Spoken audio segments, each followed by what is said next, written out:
Hello everyone, आज की video जो है ना वो है फिस्कल एंड मॉनेटरी पॉलिसी, जिसमें मीनिंग, स्कोप, मेथोडोलॉजी जो है ये सारा हम आज की इस वीडियो में देखने जा रहे हैं। कुछ इंपॉर्टेंट, बड़े ही वेरी इंपॉर्टेंट क्वेश्चन जो है ना आपको इस वीडियो में देखने को मिलेंगे, वो आगे चल के। ठीक है जी।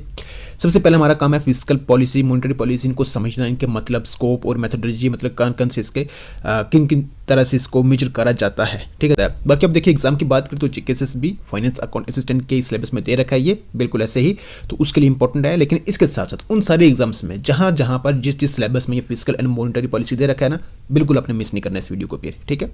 तो कंप्लीट आप मतलब बेसिक से लेकर जो है टफेस्ट लेवल तक आप जाएंगे तो वो क्वेश्चंस भी आपको यहाँ पर इसमें देखने को मिलेंगे। कंप्लीट वीडियो आपने देखनी है अगर आप इसके बारे में अच्छे से जानना चाहते हैं। बिल्कुल सिंपल टर्म्स में जो है ये सारा यहाँ पर लिखा है, और सिंपल टर्म्स में ही हम समझने की यहाँ पर कोशिश करेंगे। ठीक है जी।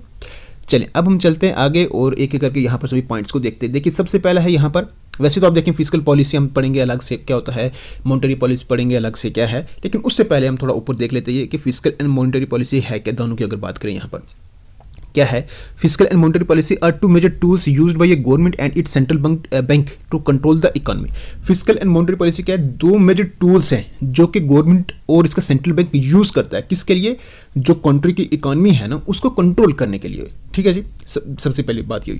दूसरा आप आगे देखेंगे यहाँ पर क्या है इसमें, they aim to achieve goals like economic growth, price stability and employment.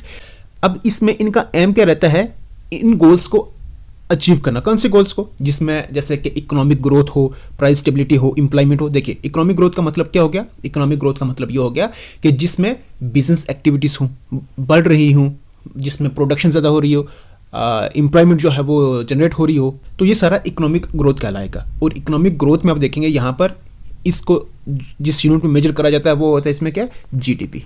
ठीक है ना। तो इकोनॉमिक ग्रोथ के बारे में अगर आपको देखना है तो वो आपको देखना पड़ेगा कंट्री की जीडीपी को। अगर जीडीपी एक साल से दूसरे साल ऐसे आप देखें तो अगर बढ़ रही है इसका मतलब इकोनॉमिक ग्रोथ हो रही है, अगर जीडीपी कम हो रही है इसका मतलब वो क्या हो रही है, इकोनॉमिक ग्रोथ कम हो रही है। ठीक है जी। प्राइस स्टेबिलिटी, ठीक है, और एम्प्लॉयमेंट, तो ज़्यादा से ज़्यादा क्या कर जा सके, एम्प्लॉयमेंट जो जनरेट कर सके। इनका आप देखेंगे तो ये चीज़ इसकी रहती है, किसकी, फिस्कल एंड मॉनेटरी पॉलिसी, इनका ये काम होता है जी। ठीक है। चलिए अब हम चलते हैं और सबसे पहले देखते हैं इसमें कि फिस्कल पॉलिसी क्या है। देखिए fiscal policy refers to the use of government spending and taxation to influence the economy. Fiscal policy में क्या होता है कि देखिए सिंपल टर्म्स में समझेंगे कि जब बजट बनता है ना, बजट से पहले फिस्कल पॉलिसी होती है। ठीक है ना। तो फिस्कल पॉलिसी पर बेस्ड ही जो बजट है इसको तैयार करें। फिस्कल पॉलिसी में बताया जाता है कि हाँ इस सेक्टर में ये चीज़ लानी है। ठीक है ना, यहाँ पर एक्सपेंसेस करने हैं। ठीक है जी।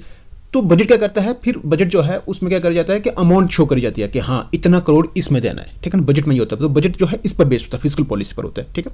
इसमें क्या होता है कि जो गवर्नमेंट स्पेंडिंग होती है और टैक्सेशन होता है। ठीक है ना, मतलब गवर्नमेंट क्या करती है इसका यूज़, मतलब इसमें क्या करती है, स्पेंडिंग और टैक्सेशन से क्या करती है, इसका यूज़ करके ये दो टूल्स हैं इसके फिस्कल पॉलिसी के। ठीक है ना, फिस्कल पॉलिसी में। ठीक है, गवर्नमेंट स्पेंडिंग और टैक्सेशन जो है दो टूल्स हैं जो गवर्नमेंट यूज़ करती है, किसको, इकोनॉमी को क्या करने के लिए, इन्फ्लुएंस करने के लिए, इकोनॉमी को क्या करने के लिए, बेहतर करने के लिए, इसको इसकी ग्रोथ के लिए। ठीक है, ये होता है फिस्कल पॉलिसी और it is controlled by the government. लेकिन गवर्नमेंट के आप देखेंगे तो मिनिस्ट्री ऑफ फाइनेंस के अंडर आती है ये कौन सी, फिस्कल पॉलिसी। ठीक है। अब देखिए यहाँ पर टाइप्स ऑफ फिस्कल पॉलिसी में देखें, टाइप्स ऑफ फिस्कल पॉलिसी में देखें, सबसे पहले आती है कौन सी, एक्सपेंशनरी फिस्कल पॉलिसी आती है, फिर दूसरी आती है कॉन्ट्रैक्शनरी। ठीक है। अब देखिए यहाँ पर एक्सपेंशनरी फिस्कल पॉलिसी क्या होता है, इसको यूज करा जाता है ड्यूरिंग रिसेशन और स्लो डाउन, जब इकोनॉमी क्या हो रही हो, स्लो डाउन हो रही हो। ठीक है ना, मतलब इकोनॉमी का स्लो डाउन का मतलब क्या हो गया, मतलब प्रोडक्शन कम हो रही है। जब प्रोडक्शन कम होगी तो एम्प्लॉयमेंट कम होगी। फैक्ट्रीज देखिए अगर जितने प्रोडक्ट्स बन रहे हैं अगर कम बन रहे हैं तो उसका मतलब कम एम्प्लॉयमेंट जो मिल रही है। सिंपल टर्म्स में आप समझे ना। अब देखिए दुकान से अगर लोगों के पास पैसा है तो वो दुकान पे क्या करेंगे, मतलब इसमें सामान खरीदेंगे। ठीक है। तो जितना पैसा होगा उतना ही ज़्यादा वो क्या करेंगे, सामान खरीदेंगे, और जितना ज़्यादा सामान आगे बिकेगा उतना ही फैक्ट्रीज में आप देखें तो बनेगा। कंपनीज में, फैक्ट्रीज में आप देखें तो जितनी एम्प्लॉयमेंट पहले थी, मतलब जितना आगे सामान निकल रहा है उतनी ही पीछे प्रोडक्शन ज़्यादा हो रही है। प्रोडक्शन ज़्यादा होने का मतलब होगा कि उतनी एम्प्लॉयमेंट भी क्या हो रही है, बढ़ रही है।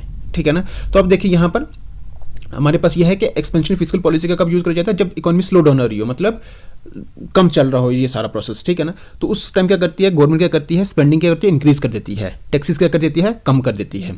दो देखिए ना, गवर्नमेंट क्या करती है, जो भी आप टैक्स भर रहे हैं, टैक्स दे रहे हैं, इनकम टैक्स हो गया जिसमें आप डायरेक्ट टैक्स हो गया, इनडायरेक्ट टैक्स हो गया, तो ये सारे टैक्स जो है ये गवर्नमेंट का क्या होता है इनकम होती है ना। तो देखिए यहाँ पर क्या होता है, अब जो गवर्नमेंट के पास इनकम होगी ना, तो वो इनकम क्या करती है गवर्नमेंट आगे खर्च भी करती है, अपने पास थोड़ी रखती है, तो वो खर्च करती है जिसमें प्रोजेक्ट्स चलाती है, कोई इंस्टीट्यूशंस खोलती है, ठीक है ना, अलग अलग करके ऐसे। तो उसमें क्या करती है गवर्नमेंट, जब क्या करती है मतलब स्पेंड करना शुरू करती है, इंक्रीज स्पेंडिंग करती है, तो उस टाइम क्या होता है लोगों के पास पैसा पहुंचता है। जब लोगों के पास पैसा पहुंचेगा तो लोग क्या करेंगे आगे खर्च करेंगे, तो वो मार्केट में घूमेगा, ठीक है ना। तो यही है कि फिस्कल एक्सपेंशन में क्या होता है, जब इकॉनमी स्लो डाउन हो रही हो उस वक्त क्या करती है गवर्नमेंट, क्या करती है इंक्रीज स्पेंडिंग मतलब नए प्रोजेक्ट्स लाती है, पैसा जो है वो निकालती है लोग ताकि लोगों तक पहुंचे वो, ठीक है। और जो टैक्सेस है, ठीक है ना, उसको क्या कर देती है वो कम कर देती है। मतलब जैसे पहले आप इनकम टैक्स पर आपके पास कितना 20,000 आपके पास इनकम थी, ठीक है ना, 2,000 आप टैक्स भर रहे थे, लेकिन अब उसने कर दिया कितना कि 1,000 आपको टैक्स देना है सिर्फ, तो 1,000 आपके पास बच गया। तो जब 1,000 आपके पास वो एक्स्ट्रा बचा है वो आप क्या करेंगे खर्च करेंगे। तो आप देखें वहाँ से क्या हो रहा है, मतलब पैसा जा रहा है मार्केट में, ठीक है ना। तो इसका मतलब ये हो गया टैक्सेस क्या कर देती है कम कर देती है, ठीक है ना। तो इससे क्या होता है डिमांड ज़्यादा बढ़ती है, ज़्यादा जॉब्स क्रिएट होती हैं, इकोनॉमी क्या होती है ग्रोथ होती है। आई होप ये आपको सारा मालूम हुआ होगा, ठीक है ना। ये सब करने से देखिए एक चीज़ के साथ दूसरी चीज़ें जुड़ी हुई होती हैं इकोनॉमी में, देखें ना एक के साथ दूसरी चीज़ जुड़ी हुई है ना। अब आगे आप देखें एक्सपेंशन, सिंपल टर्म्स में समझे ना, एक्सपेंशन मतलब एक्सपैंड, ठीक है ना। तो जब कम हो रहा हो तो उसमें एक्सपैंड करना उसको, है ना। उसी तरह से कंट्रैक्शनरी बिल्कुल इसके ऑपोजिट, इसको इन्फ्लेशन का टाइम यूज़ करा जाता है। इन्फ्लेशन में क्या होता है जब प्राइसेस बहुत ज़्यादा क्या हो जाती हैं लगातार जो है बहुत सारी चीज़ों के जब जो प्राइसेस है वो क्या हो जाती है हाई हो जाती है ना, ठीक है ना। तो उसमें केस में क्या होता है उसको इन्फ्लेशन कहा जाता है, और उस टाइम में क्या करा जाता है कंट्रैक्शन फिस्कल पॉलिसी का यूज़ करा जाता है।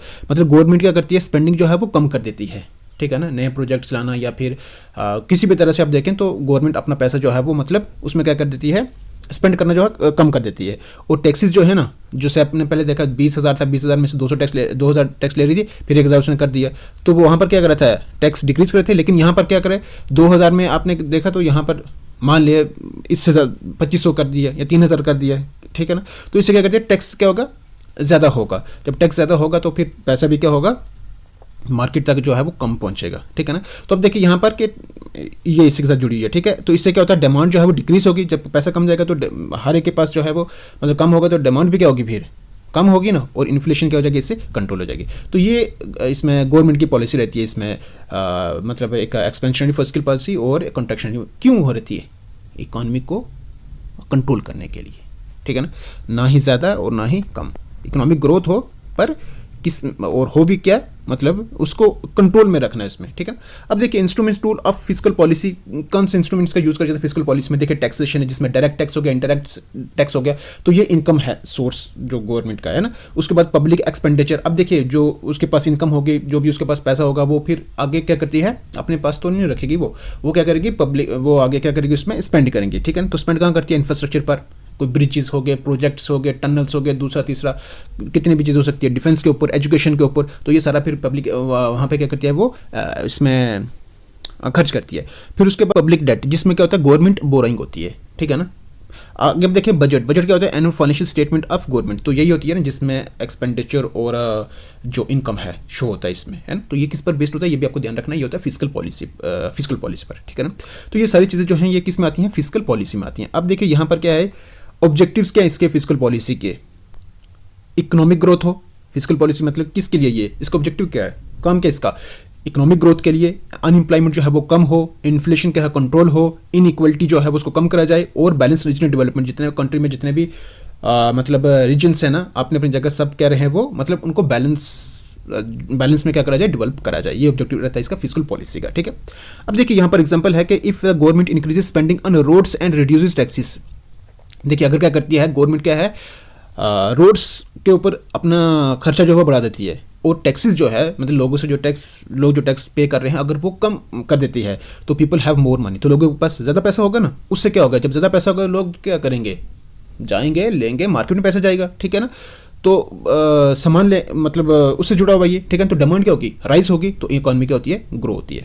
अब देखिए यहाँ पर दूसरा आता है मॉनेटरी पॉलिसी में क्या होता है कि monetary policy refers to the control किसका एक मनी सप्लाई का and interest rates in the economy, किसके लिए? ताकि जो इकॉनमी है वो बैलेंस में रहे, ठीक है ना। इकॉनमी को क्या करने के लिए, कंट्रोल करने के लिए जो है इसमें इसका भी यूज़ करा जाता है, किसका? मॉनेटरी पॉलिसी का, ठीक है। It is handled by the central bank in India like the Reserve Bank of India. अच्छा, इसको हैंडल कौन करता है? सेंट्रल बैंक ऑफ इंडिया, जिसको आरबीआई मतलब आरबीआई करती है इसमें, ठीक है। अब देखिए यहाँ पर टाइप्स ऑफ मॉनेटरी पॉलिसी, यहाँ पर भी वही है, लेकिन यहाँ पर अब देखें कुछ ना कुछ तो फ़र्क होता है ना इसमें। अब देखिए क्या फ़र्क होता है इसमें। देखिए यहाँ पर एक एक्सपेंशनरी मॉनेटरी पॉलिसी, दूसरा है वही कॉन्ट्रैक्शनरी, है ना। देखिए यूज ड्यूरिंग रिसेशन, रिसेशन मतलब वही स्लो डाउन में, है ना। अब सेंट्रल बैंक क्या करता है? रिड्यूस करता है interest rates, increases money supply, result more borrowing होता है, मोर स्पेंडिंग होता है। देखिए यहाँ पर बैंक्स आप देखेंगे ना, देखिए सेंट्रल बैंक क्या करता है? इंटरेस्ट रेट को क्या करता है? कम कर देता है। सेंट्रल बैंक क्या करता है? इंटरेस्ट रेट मतलब जैसे ये बैंक होंगे तो आरबीआई से भी ये क्या करते हैं? पैसे लेते हैं, ठीक है ना। तो आरबीआई क्या करता है? जब इंटरेस्ट रेट क्या कर देता है? कम कर देता है, ठीक है ना। तो आगे ये बैंक्स भी क्या करते हैं? फिर आप आगे जो इंटरेस्ट रेट है वो क्या करते थे? कम कर देते। जब इंटरेस्ट रेट कम होगा तो लोग जो है वो लोन लेंगे, जब लोन लेंगे तो आगे खर्च करेंगे तो मार्केट में पैसा जाएगा तो फिर आप देखें मतलब टैक्सेस के तौर पर जो है वो चलते हुए गवर्नमेंट तक पहुंचेगा वो, है ना। तो अब देखें कि पैसा जो है वो घूमता है इसमें, है ना। उसी तरह से आप देखें इंक्रीजेस मनी सप्लाई, मतलब मनी सप्लाई क्या होगी? इंक्रीज होगी ना, और ज़्यादा से ज़्यादा बोरिंग होगी, ठीक है ना। मतलब वही बैंक से ज़्यादा पैसा जो है मिलेगा, ठीक है ना, और फिर ज़्यादा क्या होगा? खर्च होगा। तो अब देखिए इसको रिसेशन के टाइम मतलब स्लो डाउन में इसको यूज़ करा जाता है इस पॉलिसी को। ये लेकिन ये करता कौन है? ये आरबीआई, है ना, इसमें मॉनेटरी पॉलिसी में आता है ये, ठीक है। उसी तरह से आप देखिए यहाँ पर कॉन्ट्रैक्शनरी में आप देखें यहाँ पर क्या यूज ड्यूरिंग इन्फ्लेशन के टाइम इसका यूज़ करा जाता है, जिसमें इंटरेस्ट रेट को क्या कर दिया जाता है? इंक्रीज कर दिया जाता है, ठीक है। उस जब इंक्रीज करेंगे तो उससे क्या होगा? लोग कम से कम लोन लेंगे, रिड्यूस मनी सप्लाई होगा, है ना, तो स्पेंडिंग में क्या हो जाएगी? कम हो जाएगी, ठीक है ना। तो जब इन्फ्लेशन हाई हो रही हो तो उस वक्त कॉन्ट्रैक्शनरी मॉनेटरी पॉलिसी का यूज़ करा जाता है। अब इसमें इंस्ट्रूमेंट कौन से यूज़ होते हैं? देखिए इंस्ट्रूमेंट ऊपर भी आपने देखे थे इंस्ट्रूमेंट कौन से थे। इसमें कौन से इंस्ट्रूमेंट का यूज़ करा जाता है? इसमें करा जाता है कि रेपो रेट का यूज़ करा जाता है, रिवर्स रेपो रेट का करा जाता है, CRR और SLR का यूज़ करा जाता है। किसके लिए करा जाता है? इकोनॉमिक ग्रोथ के लिए तो करा जाता है, लेकिन इकोनॉमी को कंट्रोल करने के लिए करा जाता है ना, ना ही ज़्यादा और ना ही मतलब बैलेंस में रखने के लिए उसको, है ना। अब देखिए यहाँ पर क्या है इसमें? Repo rate at which RBI lends to banks, वो रेट जिस पर आरबीआई जो है वो आगे बैंक्स को क्या करता है? पैसे देता है ना, तो मतलब उधार देता है, ठीक है ना। तो वो एक रेट पर देता है, ठीक है जी, एक इंटरेस्ट रेट पर देता है वो। उसी रेट को क्या कहा जाता है? रेपो रेट कहा जाता है, ठीक है ना। आरबीआई जब दूसरे कमर्शियल बैंक्स को पैसे देता है। अब रिवर्स रेपो रेट क्या होता है? Rate at which RBI borrows from banks. RBI borrows from banks मतलब ये होगा इसमें जब बैंक्स आरबीआई के पास पैसा रखते हैं, ना, तो उस केस में जो रेट आरबीआई इनको पे करेगा, ठीक है ना, वो कौन सा होता है? रिवर्स रेपो रेट होता है। उसी तरह से आप देखें CRR, कैश रिजर्व रेशियो। अब क्या होता है? Banks must keep some cash with RBI. देखिए जो बैंक होते हैं ये क्या करते हैं? आरबीआई के पास कुछ रिजर्व रखते हैं, लेकिन वो सिर्फ और सिर्फ कैश की फॉर्म में रखा जाता है। उसी को कैश रिजर्व मतलब इनका जो टोटल होता है ना उसमें कुछ परसेंटेज इनको आरबीआई में लेकिन कैश फॉर्म में रखना पड़ता है, ठीक है ना। तो उसी को क्या कहा जाता है? कैश रिजर्व रेशियो कहा जाता है। और लास्ट में आप देखें यहाँ पर क्या है? SLR, statutory liquidity ratio. इसमें banks keep reserve in liquid assets. Liquid assets कौन सा? मतलब एसेट्स जो बड़े इजीली क्या हो जाते हैं? कैश में कन्वर्ट हो सके, ठीक है। Banks keep reserve in liquid assets. Banks जो हैं वो मतलब जितना भी उनका जो भी टोटल है ना उसका कुछ हिस्सा जो है उनको वो अपने पास लिक्विड एसेट्स की फॉर्म में जो है अपने पास रखना पड़ता है, ठीक है, कुछ परसेंटेज है ना। उसी को क्या कहा जाता है? SLR कहा जाता है, स्टैट्यूटरी लिक्विडिटी रेशियो कहा जाता है उसको, ठीक है। अब चलते हैं आगे। यहाँ पर ये है क्वालिटेटिव क्रेडिट कंट्रोल। मतलब इसमें क्या करना है कि सिंपल टर्म्स में समझेंगे तो मनी कंट्रोल, है ना। मोरल सुएशन, अब आरबीआई क्या करता है कि बैंक्स को क्या करता है? एडवाइस करता है, ठीक है ना। ऐसा नहीं कि उनको ऑर्डर मानना ही पड़ता है, बट वो सिर्फ क्या करता है? एडवाइस करता है, जो कि आगे बैंक मानते भी हैं, ठीक है ना। सिलेक्टिव क्रेडिट कंट्रोल, और फिर आरबीआई मतलब मॉनेटरी पॉलिसी जो है उसमें क्या जो आरबीआई जो है इसमें बैंक्स को एक सिलेक्टिव क्रेडिट कंट्रोल में कुछ सेक्टर ऐसे होते हैं जहाँ पर वो क्या करता है? इनको रोकता है मतलब किसी भी लोन वगैरह देने के लिए, ठीक है ना। तो ये चीज़ें भी जो हैं बैंक्स जो हैं मतलब जो आरबीआई कहता है वो इनको मानते ही हैं, ठीक है। आगे आप देखें ऑब्जेक्टिव्स क्या इसके? कंट्रोल इन्फ्लेशन, वही देखें, maintain price stability, ensure liquidity, promote economic growth और फाइनेंशियल स्टेबिलिटी। तो ये सारे जो हैं ऑब्जेक्टिव्स हैं मॉनेटरी पॉलिसी के। इन्फ्लेशन को कंट्रोल करना, प्राइस स्टेबिलिटी रखना, एंश्योर लिक्विडिटी मतलब जिसको जिस टाइम पर जितना चाहिए हो, ठीक है ना, तो उसको उतना पैसा मिलना, इकोनॉमिक ग्रोथ होना, ठीक है ना, फाइनेंशियल स्टेबिलिटी लाना। तो ये सारे ऑब्जेक्टिव रहते हैं किसके? मॉनेटरी पॉलिसी के, ठीक है जी। अब देखिए यहाँ पर एग्जांपल क्या है आरबीआई रिड्यूसेस रेपो रेट, अगर आरबीआई क्या करती है, रेपो रेट को रिड्यूस कर देती है तो लॉन्स क्या हो जाएंगे, सस्ते हो जाएंगे। मतलब जो इंटरेस्ट रेट पहले ज़्यादा था अब वो कम कर दिया जाएगा और लोग ज़्यादा से ज़्यादा क्या करेंगे, बोरो करेंगे। ठीक है जी। तो डिमांड क्या हो जाएगी, इससे जब लोगों के पास पैसा आएगा तो डिमांड इंक्रीज होगी और इकॉनमी क्या होगी, ग्रो होगी, है ना। चलिए अब हम इसकी कंक्लूजन पर चलते हैं। क्या है यहाँ पर कि fiscal and monetary policy are essential for managing the economy. ठीक है जी। मतलब इसमें इकोनॉमी को कंट्रोल करने के लिए ये फिस्कल एंड मॉनेटरी पॉलिसी जो है ये इंपॉर्टेंट रोल प्ले करते हैं। ठीक है। While fiscal policy deals with government revenue and expenditure, बड़ा इंपॉर्टेंट टर्म है। फिस्कल पॉलिसी डील करती है गवर्नमेंट के रेवेन्यू और एक्सपेंडिचर के साथ। गवर्नमेंट रेवेन्यू और एक्सपेंडिचर जो है वो आएगा किसमें, फिस्कल पॉलिसी में। While monetary policy focuses on money supply and credit control. Money supply और क्रेडिट कंट्रोल, मतलब क्रेडिट कंट्रोल का मतलब क्या, लोन प्रोवाइड करना, है ना। ये उसके ऊपर क्या करती है, एक तो मनी सप्लाई के ऊपर, दूसरा जो है क्रेडिट कंट्रोल के ऊपर क्या करती है, फोकस करती है ये। ठीक है जी। Both aim to ensure stable and sustainable economic development. यहाँ पर अब देखिए ये भी बड़े इंपॉर्टेंट पॉइंट्स हैं, बड़े इंपॉर्टेंट। स्ट्रेंथ ऑफ कमेटीज, देखिए यहाँ पर मॉनेटरी पॉलिसी कमेटी जो है ना, इसमें क्या है, ये होती है under the Reserve Bank of India. याद रखना ये 6 मेंबर्स इसमें होते हैं। 3 होते हैं आरबीआई से, जिसमें एक आरबीआई गवर्नर होता है, डिप्टी गवर्नर होता है और 1 आरबीआई ऑफिशियल होता है। बड़े इंपॉर्टेंट है ये। ठीक है। टोटल 6 होते हैं। 6 में से आप देखेंगे तो 3 कौन से होते हैं, आरबीआई से। आरबीआई से कौन, एक आरबीआई गवर्नर होता है, एक डिप्टी गवर्नर होता है और एक आरबीआई ऑफिशियल होता है। ठीक है। उसी तरह से आप आगे आप देखें 3 members appointed by the government of India. यहाँ पर गवर्नमेंट ऑफ इंडिया से 3 मेंबर्स को अपॉइंट करा जाता है। ठीक है। तो टोटल कितने हो गए, ये 6 हो गए। ये बड़ी इंपॉर्टेंट है, याद रखना इसमें। ठीक है। हर एक के पास एक वोट होता है और in case of tie governor has casting vote. अगर देखिए टाई हो जाता है, 3-3 हो जाते हैं, तो उसमें गवर्नर जो है मतलब एक वोट फिर से डालेगा। ठीक है ना। गवर्नर के पास देखें आप तो 2 वोट होते हैं, मतलब पहले अगर टाई होता है तो फिर वो वोट डालेगा, नहीं हो रहा तो वो उसकी जरूरत नहीं पड़ती है, जरूरत पड़ेगी तो वो अपना वोट जो डालेगा। ठीक है। नेक्स्ट अब देखें यहाँ फिस्कल पॉलिसी के ऊपर। फिस्कल पॉलिसी के ऊपर जिस तरह से मॉनेटरी पॉलिसी कमेटी में आप देखें जिस तरह से उसकी कमेटी है ना, इस तरह से फिस्कल पॉलिसी में ऐसी कोई फिक्स्ड कमेटी नहीं है। ठीक है। There is no single fiscal policy committee like MPC. Fiscal policy is handle by ministry of finance. इसको कौन हैंडल करता है, मिनिस्ट्री ऑफ फाइनेंस। और इसका काम क्या होता है, government through budget and parliament. तो अब देखें ये इसके साथ जुड़ा हुआ है ना, मतलब ये इसके साथ डील करता है ये। ठीक है। अब देखिए यहाँ पर रिलेटेड बॉडी इसके साथ जुड़ी जो बॉडी है वो कौन सी है, वो है FRBM। ठीक है ना। कौन सी, fiscal responsibility and budget management. ठीक है। रिव्यू कमेटी, जो इसको चेयर कौन करता है, NK सिंह अभी जो। ठीक है। और इसमें मेंबर कितने, 4 रहते हैं। ठीक है। और ये एक परमानेंट पॉलिसी मेकिंग बॉडी नहीं होती है ये। ठीक है ना। ये चीज़ आपको ध्यान रखना है इसमें। ठीक है जी। इसके साथ जुड़ी हुई है पर इस मॉनेटरी पॉलिसी कमेटी की तरह नहीं है ये। ठीक है। अब देखिए यहाँ पर इट ओनली गिव्स रिकमेंडेशंस, ये सिर्फ रिकमेंड ही कर सकती है। ये कौन सी, ये FRBM fiscal responsibility and budget management review committee जो है। ठीक है जी। चलिए ये हुआ हमारा जी ऊपर से जो इंपॉर्टेंट पॉइंट्स हैं, जो कि एसोसिएटेड टर्म्स थी इसके साथ वो सारी हुई कंप्लीट। हाँ अभी कुछ पॉइंट्स होंगे जो शायद आपको ऊपर देखने को नहीं मिले, जैसे फिस्कल डेफिसिट क्या होता है, बजट डेफिसिट क्या होता है। तो ऐसे करके कुछ पॉइंट्स हैं वो आपको क्वेश्चंस में देखने को मिल जाएंगे। देखिए ये वीडियो देखने के बाद आपका बेसिक जो है वो सारा कंप्लीट हो जाएगा। क्वेश्चंस भी आप बड़े अच्छे यहाँ पर क्वेश्चंस आप देखें, इनको चेक करें, इनका आंसर करें और फिर आपने क्या करना है, MCQs को प्रैक्टिस करना है, यहाँ प्रैक्टिस करना है। ठीक है। तो आप जो है इस टॉपिक में बड़े अच्छे हो जाएंगे। चलिए अभी हमारे पास क्वेश्चन है 30+ क्वेश्चन हैं यहाँ पर, तो इनको एक करके देखते हैं। यहाँ पर देखिए सबसे पहला क्वेश्चन है, consider the following statements regarding fiscal policy. तो फिस्कल पॉलिसी के रिगार्डिंग यहाँ पर स्टेटमेंट से देखिए आपने ऊपर देख लिया ना, अब आप इनका आंसर करें। ठीक है जी। It is implemented by the Reserve Bank of India. इसको इम्प्लीमेंट कौन करता है, रिजर्व बैंक ऑफ इंडिया, उसके द्वारा इसको इंप्लीमेंट करा जाता है। सेकंड है, it includes taxation and public expenditure. Third है, it can be use to reduce income inequality. यहाँ पर बताना है कि which of the statements given above is correct. तो यहाँ पर कौन सी स्टेटमेंट करेक्ट है हमें वो बताना है इसमें। अच्छा आप देखिए यहाँ पर हमने सारा देख लिया, फिस्कल पॉलिसी जो मॉनेटरी पॉलिसी जो है, पहले आप देखेंगे तो it is implemented bye the Reserve Bank of India. क्या ये सही है, नहीं ये तो गलत है, ये तो under the ministry of finance आती है इसमें। ठीक है ना। और जो रिजर्व बैंक ऑफ इंडिया में तो not implemented bye the Reserve Bank of India, है ना, बताने की जरूरत नहीं है, अभी हमने ऊपर देख लिया। ठीक है। तो पहली स्टेटमेंट यहाँ से गलत है, पहली स्टेटमेंट गलत है, तो इसका मतलब ये भी नहीं इसका आंसर हो सकता, ये भी नहीं इसका आंसर हो सकता।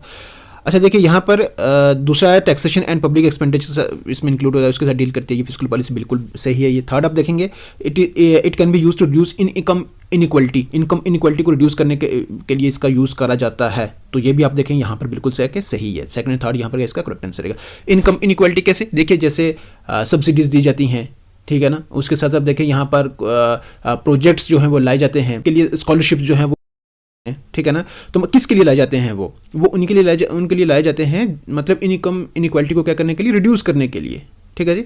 तो इसमें सेकंड ऑप्शन का इसका करेक्ट आंसर रहेगा। चलिए आगे वाला क्वेश्चन देखिए, यहाँ पर क्या है, क्वेश्चन नंबर 2 है consider the following statements about monetary policy. तो मॉनेटरी पॉलिसी के रिगार्डिंग यहाँ पर स्टेटमेंट्स है। देखिए पहली है it is formulated bye monetary policy committee, इसको तैयार कौन करता है, मॉनेटरी पॉलिसी कमेटी इसको तैयार करती है इस पॉलिसी को। It directly controls fiscal deficit, और थर्ड है it influences interest rates in the economy. तो देखिए यहाँ पर which of the statement is are correct, हमें यहाँ पर करेक्ट बताना है इसमें। देखिए पहली जो है it is formulated bye the Reserve Bank of monetary policy committee, कौन फॉर्मुलेट करता है, मॉनेटरी पॉलिसी कमेटी करती है, बिल्कुल यहाँ पर क्या है, सही है, ये पहली स्टेटमेंट सही है। It directly controls fiscal deficit, fiscal deficit नहीं, इसके साथ तो वो मिनिस्टर ऑफ फाइनेंस आ रही है इसमें, है ना, मॉनेटरी पॉलिसी इसमें नहीं आती है, ठीक है जी। तो मतलब फिस्कल पॉलिसी इसमें आती है ना, ठीक है। तो ये आप देखें यहाँ पर क्या है, गलत है, सेकंड गलत है, तो सेकंड यहाँ भी है, यहाँ भी क्या होता है, गलत होता है। बाकी फिस्कल डेफिसिट क्या होता है, देखिए जब गवर्नमेंट एक्सपेंडिचर क्या हो रहा हो, ज़्यादा हो रहा हो गवर्नमेंट की इनकम से, एक्सक्लूडिंग बोरोइंग, ठीक है, government expenditure is more than government income, ठीक है, एक्सक्लूडिंग बोरोइंग, तो उस केस में उसको फिस्कल डेफिसिट कहा जाता है, ठीक है जी। अच्छा अब देखिए it influences interest rates in the economy, ये क्या करती है, इन्फ्लुएंस करती है इंटरेस्ट रेट्स को इकोनॉमी में, मॉनेटरी पॉलिसी ये इसके साथ तो डील करती है, इंटरेस्ट रेट जो इकोनॉमी में है ना। थर्ड स्टेटमेंट यहाँ पर क्या है, गलत सही है ये। तो सेकंड नहीं, फर्स्ट एंड थर्ड यहाँ पर क्या, मतलब ए ऑप्शन का इसका करेक्ट आंसर रहेगा। चलिए देखिए नेक्स्ट क्वेश्चन है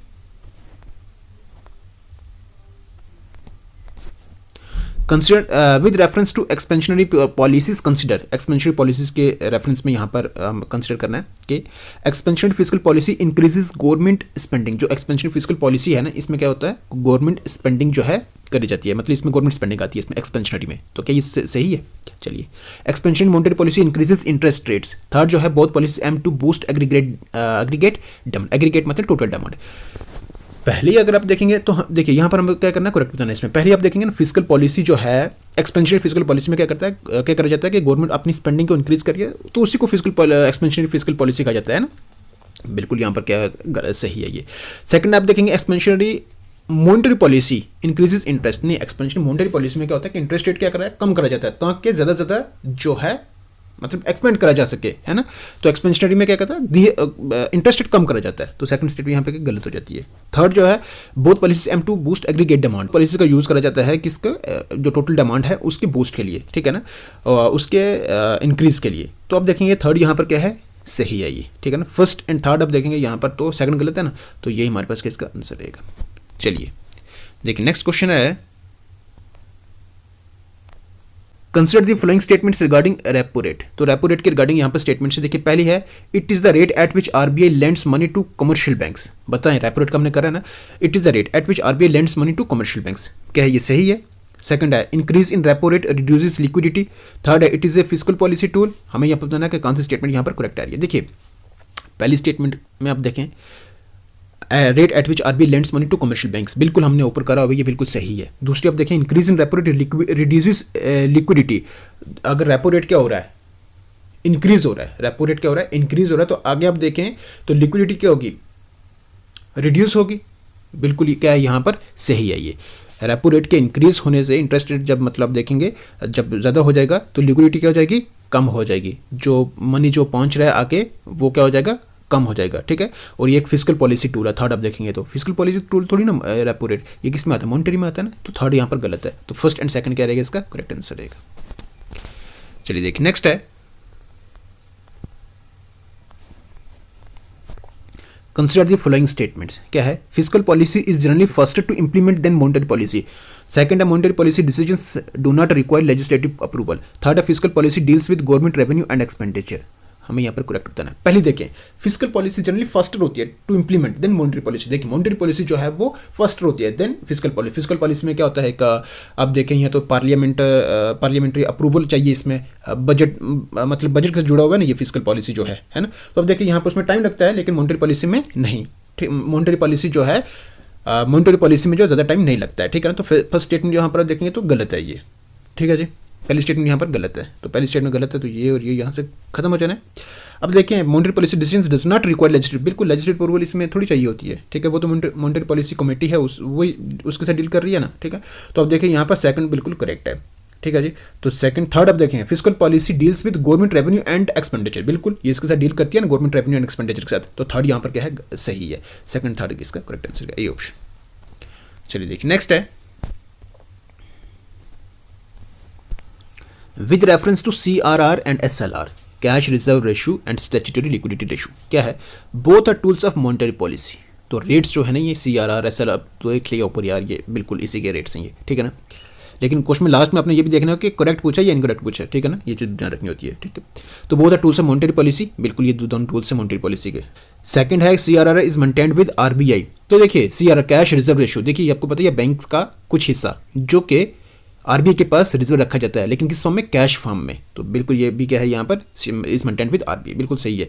SLR is maintained in the form of liquid assets, statutory liquidity issue, इसको मेंटेन करा जाता है in the form of liquid assets, जो कि बैंक अपने पास रखते हैं इसको, लेकिन किसमें, लिक्विड एसेट में रखते हैं इसमें, ठीक है ना। तो थर्ड यहाँ पर देखेंगे ये भी क्या है यहाँ पर करेक्ट है, ठीक है ना। तो तीनों यहाँ पर क्या करेक्ट है, तो फर्स्ट सेकंड एंड थर्ड क्या इसका करेक्ट आंसर रहेगा। देखिए नेक्स्ट है, कंसिडर द फॉलोइंग स्टेटमेंट्स। देखिए पहली है, reduction in taxes increases disposable income.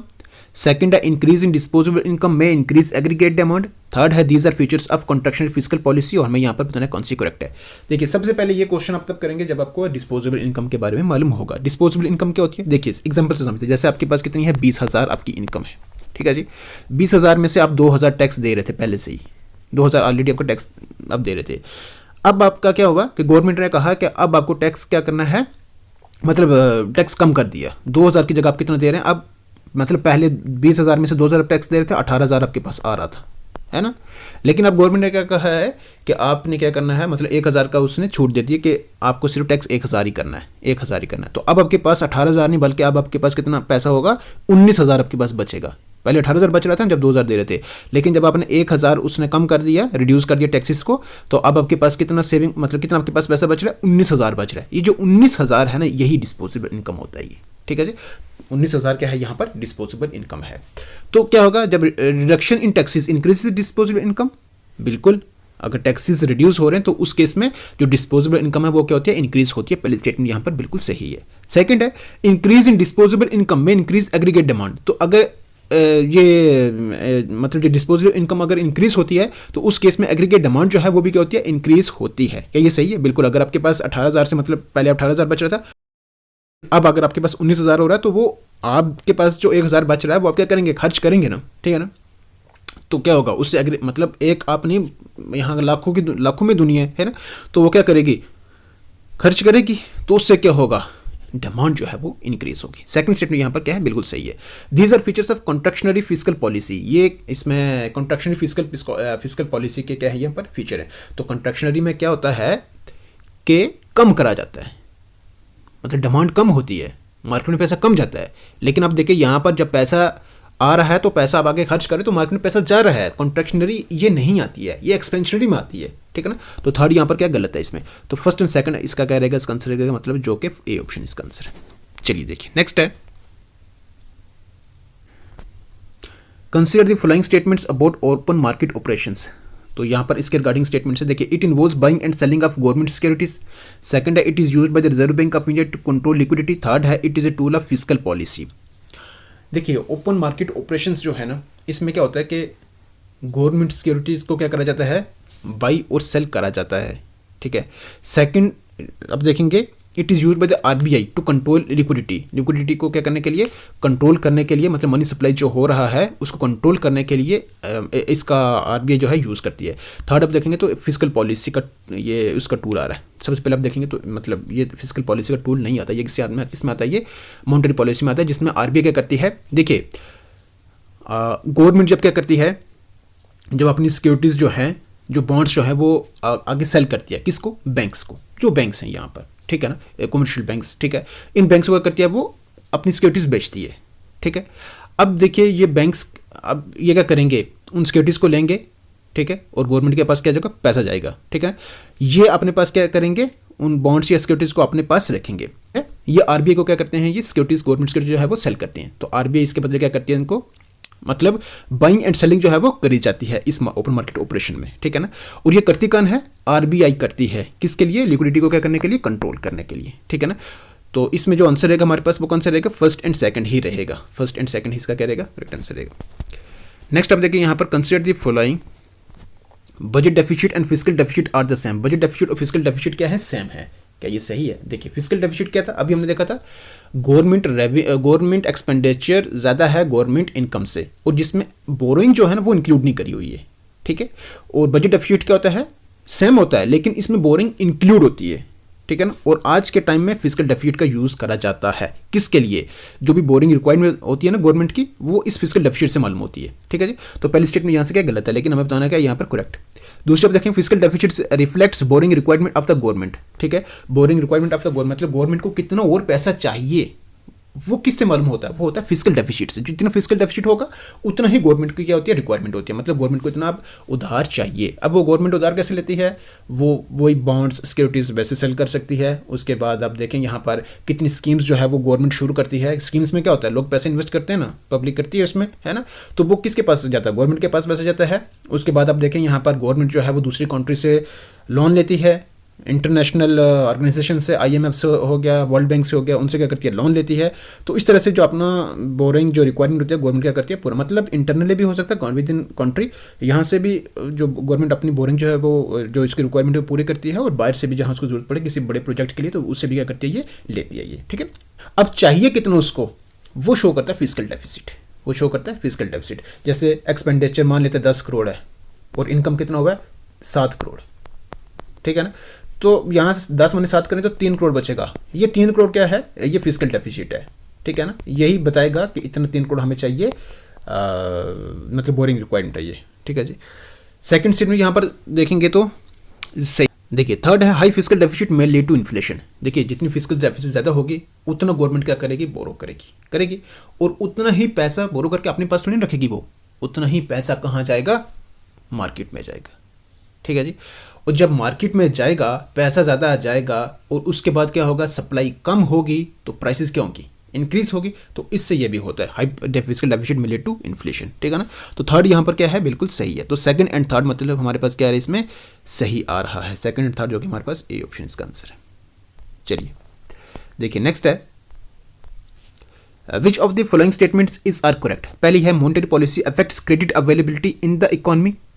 ये उसको क्या करती है, अफेक्ट करती है credit availability in the economy, ये जो मॉनेटरी पॉलिसी है। सेकंड है, fiscal policy can influence aggregate demand. Fiscal policy जो है वो इन्फ्लुएंस करती है एग्रीगेट डिमांड को, टोटल डिमांड को। Both policy always independent and never coordinated. देखिए यहाँ पर हमें क्या करना है, करेक्ट आंसर बताना है इसमें। देखिए मॉनेटरी पॉलिसी अफेक्ट करती है क्रेडिट अवेलेबिलिटी, हाँ, इन द इकोनॉमी, ठीक है ना, बिल्कुल। ये क्रेडिट अवेलेबिलिटी मतलब ये तो अफेक्ट करती ही है, ठीक है ना। इंटरेस्ट रेट्स जो हैं ऊपर नीचे जो हो रहे हैं, ठीक है ना, तो ये उस पर जो है इकोनॉमी पर पूरा क्या अफेक्ट करती है, बिल्कुल सही है ये, ठीक है। Fiscal policy can influence aggregate demand, ठीक है ना। तो एग्रीगेट डिमांड टोटल डिमांड जो है ये इन्फ्लुएंस करती है, इसमें ये चेंजेस लाती है इसमें एग्रीगेट डिमांड में फिस्कल पॉलिसी जो है, ठीक है ना।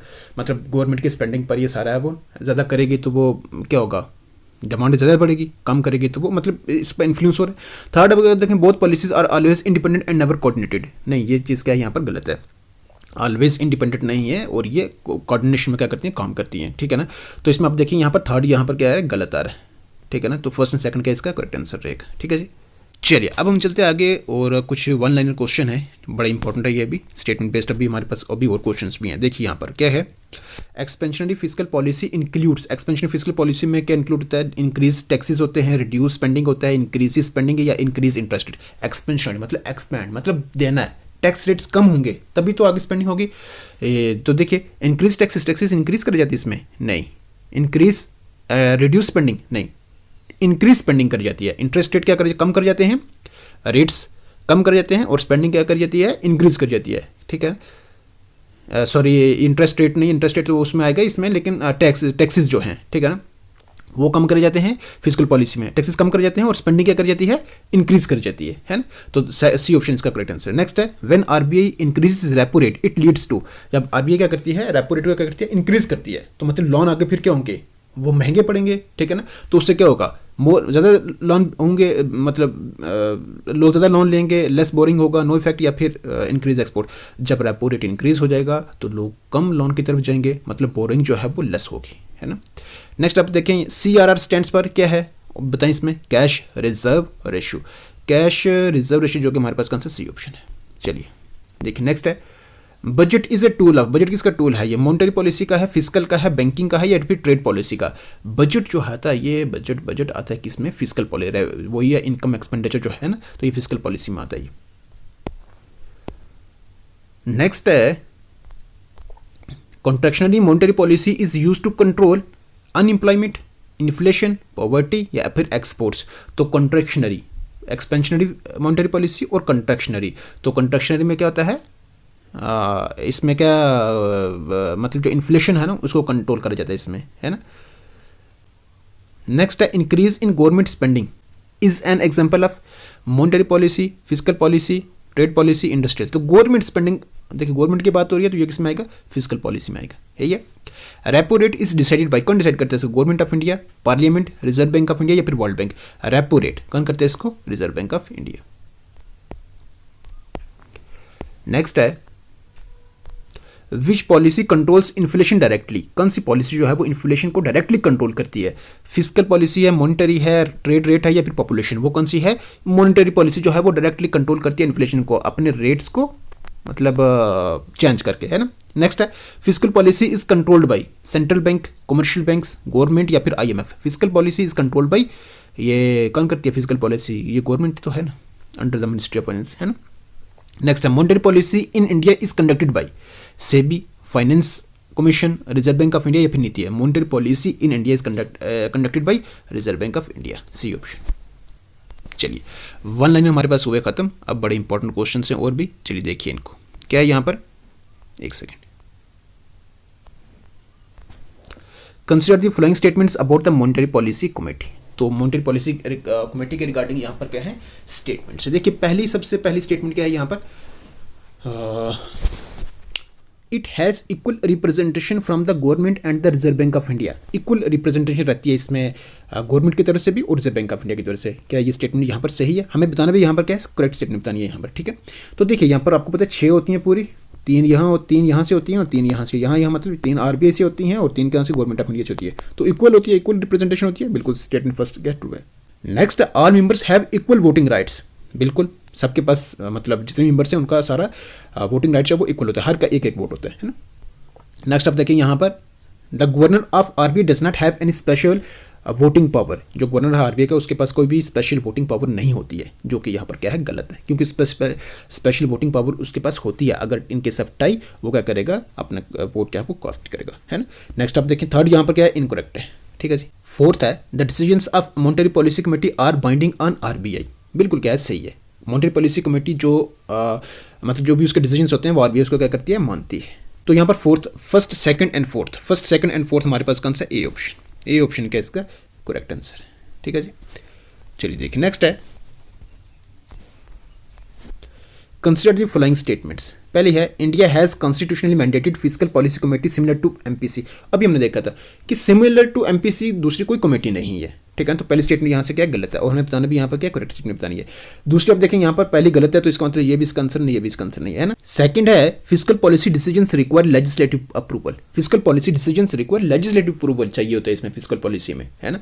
तो लेजिस्लेटिव अप्रूवल बिल्कुल पार्लियामेंट थ्रू ये चीज़ जाती है वहाँ पर। तो सेकंड स्टेटमेंट यहाँ पर क्या सही है। Physical policy is primarily executed by the ministry of finance. वही तो एग्जीक्यूट करती है ना इसको, है ना। Primarily executed by the ministry of finance जो है बिल्कुल सही है, सेकंड एंड थर्ड, जो कि मतलब ए ऑप्शन का इसका करेक्ट आंसर रहेगा। देखिए नेक्स्ट क्वेश्चन है, with reference to FRBM act, fiscal responsibility and budget management act, इसके रिगार्डिंग यहाँ पर स्टेटमेंट है। पहले it mandates the government to limit fiscal deficit, ठीक है। सेकंड है, it establishes a permanent fiscal council with binding powers. Third है, it aims a long term fiscal stability. तो देखिए यहाँ पर आप देखें, it mandates the government to limit fiscal deficit, जो कि सही है। था सेकंड आप देखेंगे ना, बाइंडिंग पावर्स होती हैं इसमें, establish permanent fiscal council with binding powers, ऐसा नहीं है इसमें, ठीक है। सेकंड यहाँ पर नहीं है, तो सेकंड यहाँ से भी नहीं। Third, it aims at long term fiscal stability, बिल्कुल ये भी इसका एम होता है इसमें। तो देखें फर्स्ट एंड थर्ड जो कि हमारे पास ए ऑप्शन का इसका करेक्ट आंसर है ये, ठीक है। चलिए आगे वाला क्वेश्चन देखिए क्या है, कंसिडर द फॉलोइंग स्टेटमेंट्स। पहली है, physical and monetary policies always operate independently. अभी हमने ऊपर देखा था ऑलवेज ऑपरेट इंडिपेंडेंटली, नहीं, ये क्या है यहाँ पर गलत है ये, और मैं बताना भी यहाँ पर क्या है करेक्ट बताना इसमें। पहला दूसरा देखें, expansionary fiscal policy combined with contractionary fiscal policy में न्यूट्रलाइज ईच अदर, मतलब एक दूसरे के बैलेंस में रखती हैं ये। कौन सी? एक्सपेंशनरी फिस्कल पॉलिसी और कंट्रैक्शनरी फिस्कल मॉनेटरी पॉलिसी, ठीक है ना। हाँ ठीक है, ये बैलेंस में रखती है, कंट्रोल में रखती हैं, ठीक है जी।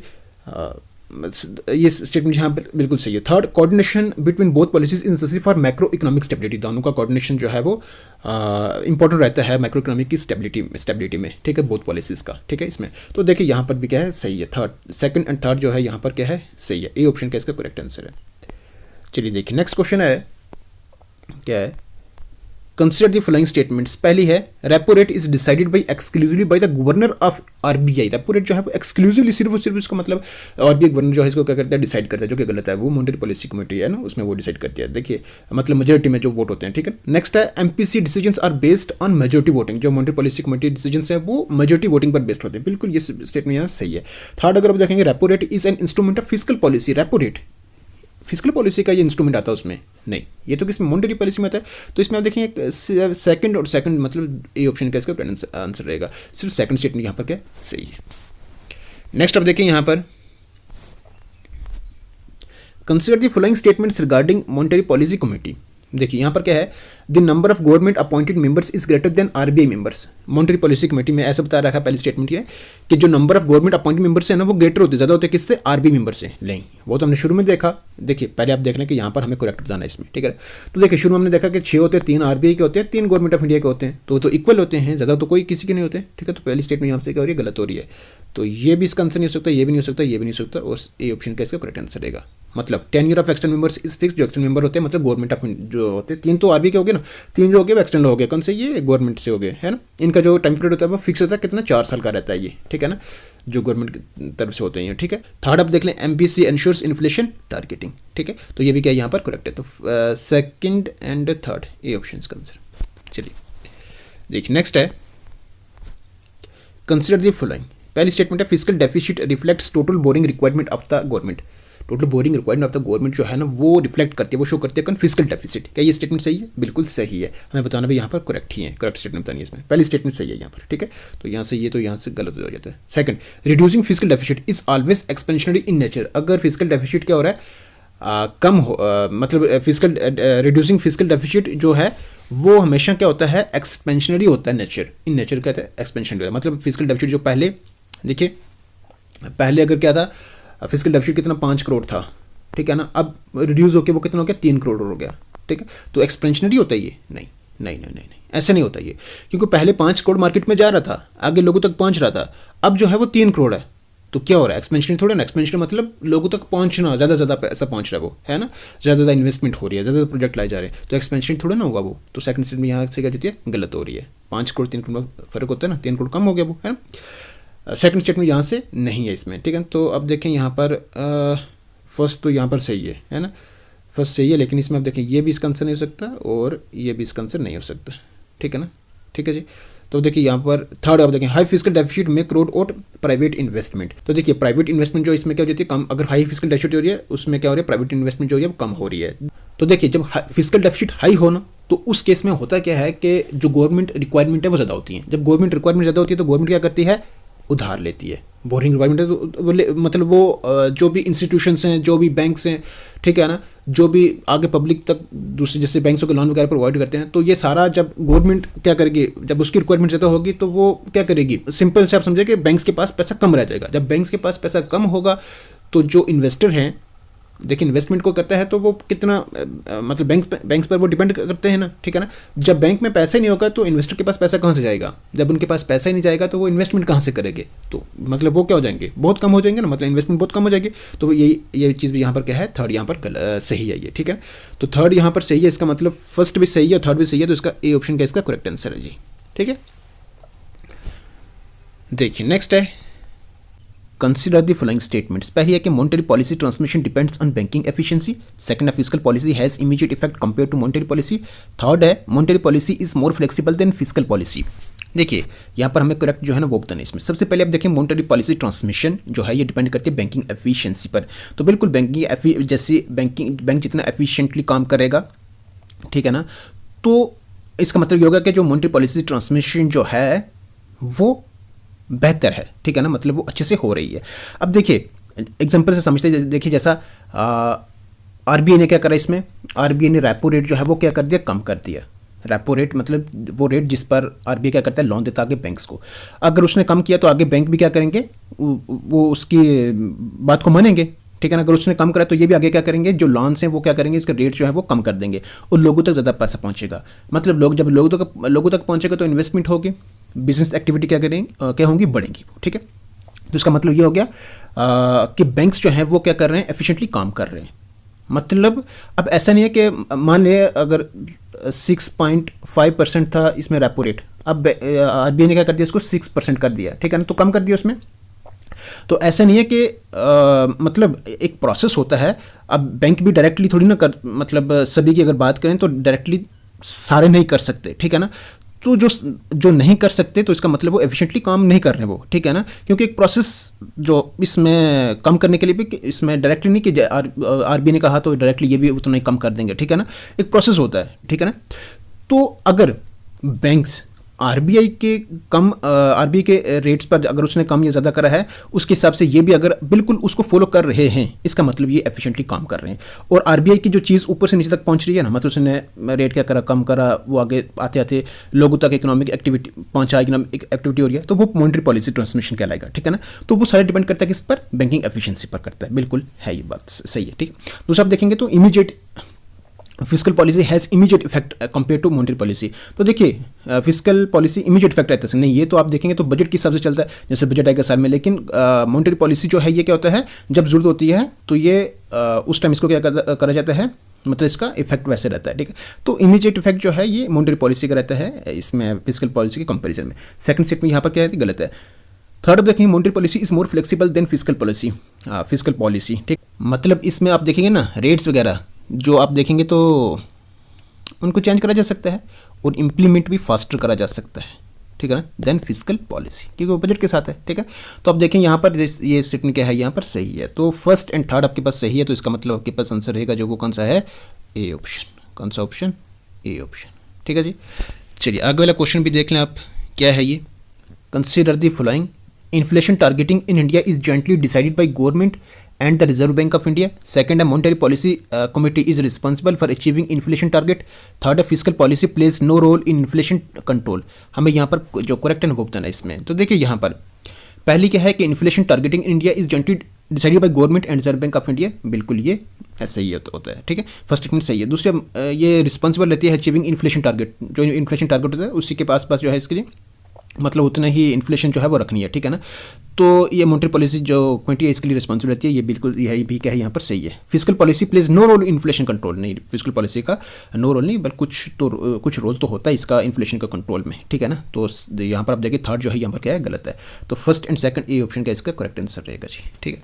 चलिए देखिए नेक्स्ट क्वेश्चन हमारे पास, नेक्स्ट भी है और लास्ट भी हमारा आज का इस वीडियो से और इस टॉपिक से, ठीक है।